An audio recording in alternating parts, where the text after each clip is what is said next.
So very good evening to all of you and welcome to BYJU'S Exam Prep, the most comprehensive preparation app for all exams. As you all know that yes, we have started a 7 p.m.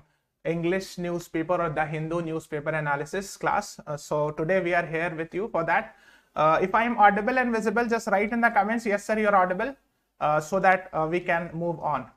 So yes, this is analysis. In this class, I will be discussing about today's the Hindu newspaper discussion, and I will be giving you some questions also related to that so that it can be a practice for your upcoming CLAT examination. I will try my best to ask in such a way which will be important for CLAT, or I would say with the latest CLAT pattern, how they are asking questions. Okay, so yes, you're audible. Okay, fine, thank you. So let's start without wasting the time.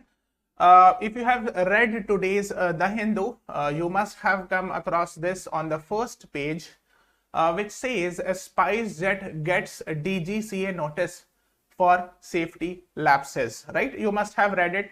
And in fact, yesterday also, I had discussed about this a little bit. So basically, SpiceJet Airways, and it has actually witnessed somewhere around 8 technical default, or you can say 8 emergency landings in almost 18 to 20 days. So you can say in the last 18 to 20 days, it saw 8 such incidents. And that is why the DGCA issued notice for it that yes, you are not, your performance is not that much good, or maintenance and all, and the failure to pay vendor parts and all. So you can go and read it. So notice says that airlines snacks due to poor maintenance. Snacks means default, okay, and failure to pay vendors for spare parts. So yes, they are unable to pay if there is any technical snag and they are buying a new part, then they are unable to pay for this. That is what it has said. Okay, yes, okay. So when we are discussing about the first word, that is the headline has used the word DGCA. So I am sure you must have gone across what is DGCA. So the first question is in front of you and it says, what is the full form of DGCA? And your options are: first, Director Group of Companies for Association; second, Director General of Civil Aviation Ministry; third, Directorate General of Civil Aviation; and the fourth, Director of Group of Civil Aeroplanes Company. So these are the 4 options in front of you. Read it and then answer it. Okay. What is the right answer to this question? What is the full form of DGCA? Yes, Vaibhav, Anisha, Yashasvi, Pandey, Aditi, Bhavani. People are writing B majority. Vrinda Sharma and Lakshmi Gunapa is saying C. Vrinda Sharma and Lakshmi Gunapa is actually right. So majority of you are saying B, but B is not the right answer. I would say C is the right answer to this question. See, the option B says Director General of Civil Aviation Ministry. No, this is not the option. And this is not the correct answer. This is the correct answer. Directorate General of Civil Aviation, DGCA. Okay. So the full forms, you should be aware of it because these types of questions have been asked, like ministry, the thing which is in news, what is its full form and all, right? In fact, this time they had asked about drones. So next time they can ask about aeroplanes also, because aeroplane has been in news and DGCA has been coming in news. Yes. So Virinda, Debadrita, Acharya, you all are right. C is the right answer. Yes. Yes, Gargi, right. Its Director General is Arun Kumar, right. So you can see it here, Directorate General of Civil Aviation. Now, one more thing I want to ask. Can anyone answer in the live chat that what is a DGCA? Whether it's a constitutional body, whether it is a statutory body, whether it is a non-constitutional, non-statutory body. What should we define this DGCA? Because these types of questions have been asked in the past. I mean, in ALET also they ask this type of question: statutory, non-statutory, constitutional, non-constitutional, extra-constitutional and all. So can you please tell me which institution is this? I mean, which one? Anyone? I'm waiting for the live answers. Yes, Lakshmi, Virinda, Debadrita, Rajiv Mishra, Smita Singh, Nipun, you all are right. It is actually a statutory body, which was, you can say it became a statutory body by Aircraft Amendment Bill 2020. Okay. So now it is considered as a statutory body. Okay. Its headquarters is in New Delhi and all. So basically, of course, it works under, they can ask, it works under which ministry? So apply the logic, it works under Ministry of Civil Aviation. And yesterday we have discussed that Civil Aviation Ministry is in the hand of Mr. Jyotiraditya Scindia. So I hope you are aware of it. Yes, of course. C is the right answer. In fact, there is also one thing that the government is planning to convert this into Civil Aviation Authority. However, this has not been finalized. Okay. Yes. So, in fact, in the first page in the same article, the two more incidents were discussed about Indigo and Vistara and all. So, there were minor incidents. So, this is Indigo Airlines. Of course, this is also Make in India, made in India, Indian Airlines. And Vistara is also, it has a relation with Tata. I think it is controlled by Tata and all. So, these two also developed some snag actually. That was also in the news. So, just have an idea about it. Now, another important news which came in the first page, the Hindu, was domestic LPG price increased by rupees 50 a cylinder. It means the LPG cylinder that is used for cooking purpose will be 50 rupees more costly. Now, when this thing is in news, I hope you are aware the schemes of the government initiatives are very important. You should be aware of the schemes, initiatives of government. So basically, like for example, this is question number 2. Which says, name the scheme to provide LPG gas cylinder to BPL women. Your options are Pahal scheme, Ujjwala Yojana, Ujjwala Yojana, Ujjwala Yojana. What is the right answer to this question? Can anyone tell me? Yes, everyone whosoever is watching, please press the like button. Everyone. Yes. Name the scheme to provide LPG cylinders to BPL women. BPL means below poverty line people. Yes. So that scheme is called as, yes, Vaibhav, Debadita, Asmita, Yashasvi, Anisha, Vrinda, Aditi, Lakshmi, Nipun, Vaibhav, Akansha, you all are right. It's Ujjwala Yojana. B is the right answer to this question. Okay, my one more question. What is Pahal scheme related with? Can anyone tell me? In fact, both the schemes are related with LPG actually. Okay. And the question answer to question number 2 will be B, Ujjwala Yojana. Pahal scheme is related to subsidies given in LPG cylinder. So for this case, B is the right answer. You can see, in fact, we celebrate Ujjwal Divas on 1st May. Okay. So lighting up the happiness of more than 9 crore families and all. So go and read it to empower women and keep our future pollution free.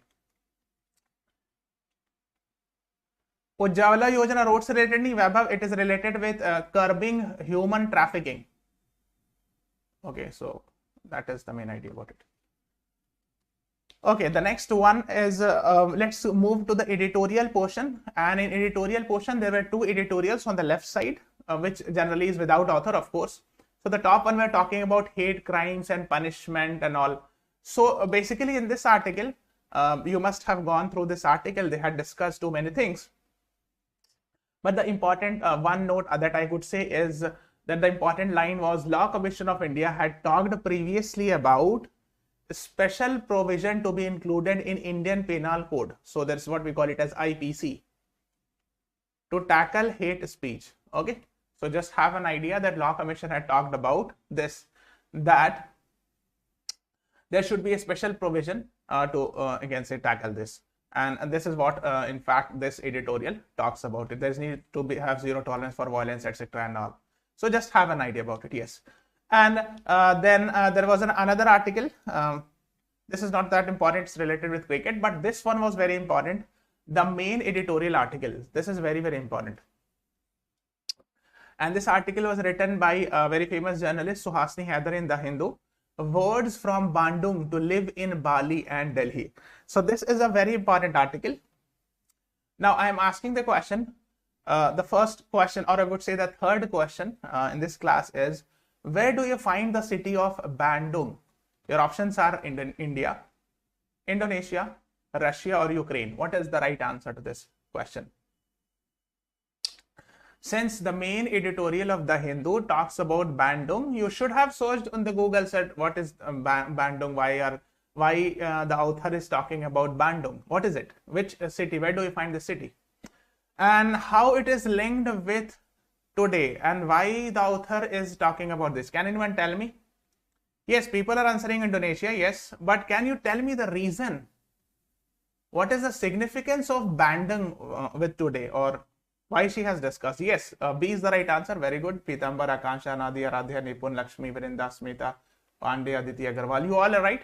So basically, it's a city in Indonesia. So here is India. This one is Indonesia. Okay, and here you will find a Bandung. Okay, yes. Why it is a news? Why it was Bandung conference? Very good, Nancy Sharma. Yes, Nancy Sharma, right. So basically, in Bandung conference happened in 1955, which actually resulted later on in 1961 for the formation of NAM, non-aligned movement. So basically, 1955 Bandung conference was instrumental in making of non-aligned movement, right? So that is why this Bandung conference is being talked about. Okay, so just remember it. And yes, so they're saying that the Bandung needs to be relived in Bali. Bali is also a place in Indonesia where we are going to have G20 summit this year. Okay, and in next year G20 summit is going to happen in Delhi. Okay, I hope you are aware of this. Yes, Anisha, Vrinda, you're right. Huh? So you can say it should not be said that first meeting, it was a precursor of NAM, because the first meeting NAM was formally formed in 1961. Oh, it's better to write. So yes, it was one of the instrumental conference resulted to formation of NAM, you can say. Okay, so that is why she talked about, the author talks about it. So she has said, the author has said that 3 back-to-back summits happened. The first is BRICS summits, which happened in 23rd, 24th June. Then G7 summit. So in BRICS summit, actually PM Modi participated virtually, means online. So you can see it here. This is the online BRICS summit. Brazil, Russia, India, China, South Africa, and from our side, Prime Minister participated virtually. So all were held virtually, means online mode. The second she said was about a G7 summit. In this, PM visited physically, means he himself went there. Where we are talking about is Germany. So you can see it here. In Germany, the G7 summit happened, and PM himself went there and attended this G7 summit. I hope you are aware that India is not a part of G7. These are the G7 nations, and this is European Union plus. But we were invited as a chief guest. So these were the chief guests, or you can say invited guest, and India was one of them. So that is why Prime Minister Modi visited there. So where did this happen? Actually, this is the place. Actually, you can see this is a beautiful place. That's Schloss Kilmau. So this is a beautiful place where the G7 summit happened. And this you will find in South Germany. So here is India. This one is Germany. Okay, this is Germany. Yes, Bavarian Alps. Yes, Nipun Sinha, right, good. So here you will find actually on the northern side of Italy, here is Alps mountain range. It's very famous, Alps mountain range. Okay, and you can find this Alps mountain range on the southern portion of Germany. So here, this is the place where actually this G7 summit happened this year. Yes. Okay. Is it clear, guys? Yes or no? Things are crystal clear, hopefully. So this is Bavarian Alps. Schloss Kilmau is the jaga, is the place. Okay. Now, the third thing she talks about is NATO summit in Madrid. Means Madrid is the capital of Spain. But in this, PM Modi did not go because NATO, India is not a part of NATO, in fact. So that is why she has discussed, the author has discussed about these 3 recent summits. Okay, one more thing she has discussed, it's like BRICS, then G7 and NATO. These 3 summits happened recently, I mean in last May, and in this too PM Modi participated. And BRICS was the first meeting, this is also important, after the Russia-Ukraine war happened. So that is what you can say. And Russian President Vladimir Putin participated in any multilateral grouping. Multilateral grouping means different countries coming together and having a group. That's called multilateral grouping, right? So since the Russia invaded Ukraine, after that Vladimir Putin for the first time participated in any multilateral grouping. You can see here is Vladimir Putin, the president of Russia. Okay, is it clear? So that is what the author has discussed. Now, one more thing I want to say is, I hope you are aware that we have BRICS New Development Bank. Now, the Vladimir Putin talks about that BRICS Payment Task Force. Why he talks about BRICS Payment Task Force? Because I hope you are aware that when the war broke out, Russia was removed from SWIFT payment, right? SWIFT payment system, which is an international transaction of, you can say, international connection of banks, so that the transfer of money from one country to another country happen very easily. So Russia was removed from it. So Russia said that let's BRIC makes its own SWIFT-like system. Like BRICS Payment Task Force means we can have within our own 5 nations, we can have international transaction of money with the help of this. Okay, is it clear? Is it clear, guys? Yes. Why? Because Russia invaded Ukraine, and that is why Russia invaded Ukraine, and that is why BRICS was Russia was removed from SWIFT. I hope you are aware of this. That sanctions and all, right? Ayush, Lakshmi, Gonapa, right? Good. So that is what it is being discussed. Now, now BRICS full form is okay. I hope you are aware of this. It's Brazil. Here you can see. Then Russia, India, China, South Africa. Brazil, Russia, India, China, South Africa. It's BRICS. Okay, Pitambar? Hopefully it's clear. Yes. Let's move on to the next one. Since we are talking about Germany, the G7 summit happened recently. You have to tell me who is the Chancellor of Germany. So Chancellor is the main head, you can say, like in India, the main power is with the Prime Minister. Similarly, there's a concept of Chancellor in Germany. You have to tell me who is the Chancellor of Germany. Your options are Boris Johnson, Olaf Scholz, Theresa May, Angela Merkel. What is the right answer? I'm waiting for your answers. Guys, everyone, please press the like button. Everyone, press the like button.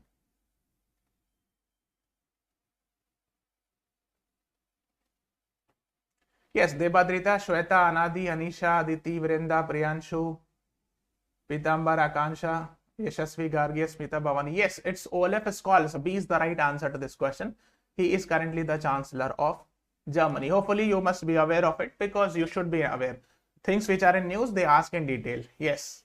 So B is the right answer to this question. Guys, everyone, please press the like button. Comment, live chat whenever I ask questions. Share this video with your friends and subscribe to our channel. देखो नीचे भी लिखा है. Please subscribe to our channel also. Right. Okay. The next article in the Hindu editorial was a no to pharma freebies, a yes or for public good. So this is an article written by Vineet Kothari. I think he is a former judge, and he has written, actually, the main crux I'll tell you is that so Madras High Court ordered this, that acts of pharmaceutical companies giving freebies to doctors is clearly prohibited by law and it cannot be claimed as tax deduction in Income Tax Act. So basically that was in the news and it was upheld by Supreme Court. So what happens is basically the doctors, the health companies actually provide to doctors a lot of things, right? So for free, and they request the doctors to write their medicine and all. So that is what we call it as freebies. They give this, like Almira, they give this stretcher, or they give these things for free, so that doctors should write, whenever they write in prescriptions, they should recommend the medicine of their company. So that is why it is prohibited by law, and the those who are providing, I mean the medical company or the pharmaceutical medicine company cannot claim tax deduction under this. Okay, I hope you are aware of this. It's very simple, crystal clear. The next one was about GST. Almost 5 years is over. Of course, 1st July was the 5th year of GST, that is Goods and Services Tax. So let's ask a question based on it. What do you mean by the term revenue neutral rate in context of GST? And these are your options. I'm waiting for your answers. This revenue neutral rate term was mentioned in this article. Okay, if you have read this, you must have come across this term, revenue neutral rate. Guys, everyone, please press the like button. Everyone, share this video. Yes. What is the right answer? Waiting for your answers. Yes, I have got one right answer. Yes, Priyanshu, Vaibhav, Virinda, Vaibhav, Nipun, Bhavani, Debadrita, Pandey, you all are right. Revenue neutral rate means when we are going to implement GST, we should ensure that we should not have a revenue loss. So it should match, actually. The pre-GST and post-GST revenue should match. And that is what it was mentioned in this article. So yes, he was talking about that when GST, it was promised that when GST will be implemented, there will be in fact higher revenues, lower inflation, higher revenue, higher growth and all. So in this, he talked about this concept of a revenue neutral rate. Okay, so B is the right answer. Let's move on to the next one. The next is question number 6, which says what is the full form of NAA with respect to GST? See, अभी गलती से लिखा गया, उसको मत देखना. That's wrong answer actually. What is the full form of NAA with respect to GST? These are your options. In the same article, it was discussed about NAA, National Anti-Profiteering Authority, National Anti-Inflation Authority, National Accreditation Authority, National Authority of Appropriation. What is the right answer to this question? Can anyone tell me?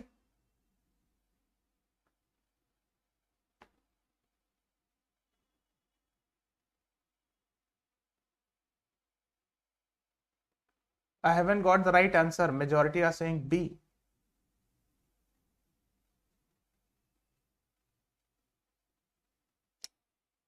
No, B is not the right answer actually.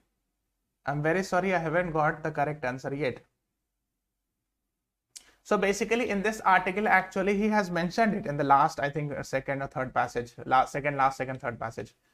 NAA, basically it is actually, A is the right answer, National Anti-Profiteering Authority it is called. So I think Priyanshu, Kanojia and Pitambar is right. And Priyanshu and Pitambar, can you please tell me what is its meaning? What is the job of National Anti-Profiteering Agency? Yes, Sanskriti Singh is also right. Bhavani Balu is also right. Yes, what is the purpose? Aradhya is also right. Of anti-profiteering, National Anti-Profiteering Authority. So when GST was passed, along with this was also set up, National Anti-Profiteering Authority. What is its job? So basically its job is to ensure that tax benefits should be passed on to customers. Okay. Means let's say the very idea was that let's say when GST is implemented, there will be tax benefit because there's a concept of input tax credit. I'm not explaining because it's very complicated. So in a way to ensure that the seller should not keep the benefit of implementing GST, it should pass on to customer. The benefit of implementation of GST needs to be passed to customer, not a seller should keep it. So that is why National Anti-Profiteering Authority was established. Okay, yes, just have an idea. A is the right answer to this question. The next is, I hope you all are aware that this was very much in the news. PT Usha, Ilya Raja, Virendra Hegade, Vijender Prasad nominated to Rajya Sabha. Especially PT Usha, she is very famous, an athlete. And Ilya Raja is, I think, associated with film industry, right? So that is why they were nominated to Rajya Sabha. So that is why I have a question for you in front of you. How many members can at maximum be nominated by president in Rajya Sabha? Your options are 10, 15, 8, 12. Can anyone tell me? And I think it's very easy.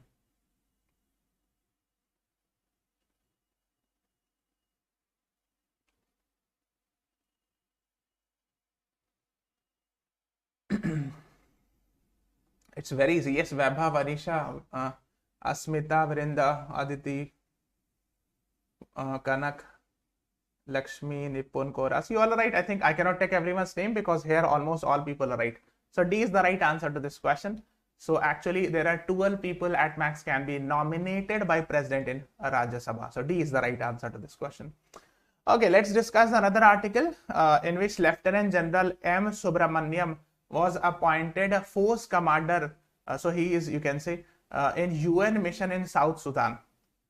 So he's an Indian officer. So that is why you should be aware of this. So what is exactly, so this is India. This here you will find Africa continent. And here you will find South Sudan.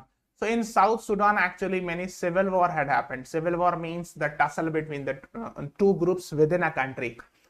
So basically, United Nations sent a peace mission, and that is called as United Nation Mission in South Sudan. Okay, and it was established in 2011, and since then there is a mission there in South Sudan. So now the force commander of UN mission in South Sudan will be Lieutenant General M. Subramaniam. And since he is from India, you should be aware of his name. Okay, I think it's very simple.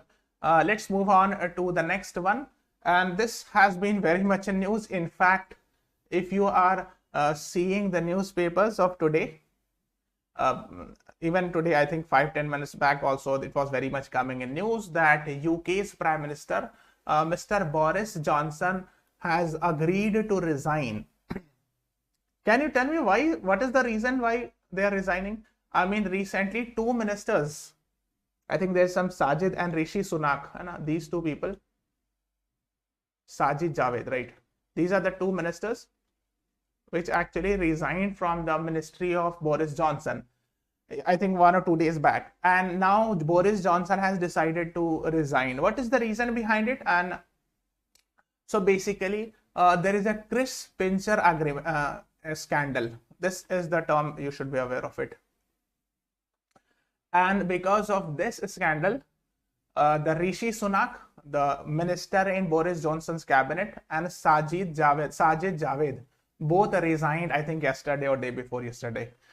And now, in fact, the Boris Johnson himself has decided to step down, or you can say to step down. Yes, political. Yes, he will remain as caretaker prime minister till October. Yes, Nipon Sena, right, good. So basically, go and read it. We'll be discussing in detail, perhaps in paid batches and all. Chris Pincher scandal. Go and read it. Hai na? So not a lot of ministers then started resigning, and now it became a pressure, and he had to resign and all. Okay. So guys, everyone, please press the like button, comment, share, and subscribe to our channel. Please, everyone, press the like button. So, and one more thing is that on 9th July at 11:30 am in the morning, we'll be having a mega workshop, CLAT 2023 Retakers Strategy with Abhimanyu sir. You can join this class, live class. So thank you everyone. Thanks for watching. Please press the like button and download this app, BYJU'S exam prep app. Go to CLAT law section and you will get a lot of content there also. So thank you everyone. Thanks for watching. Have a nice day.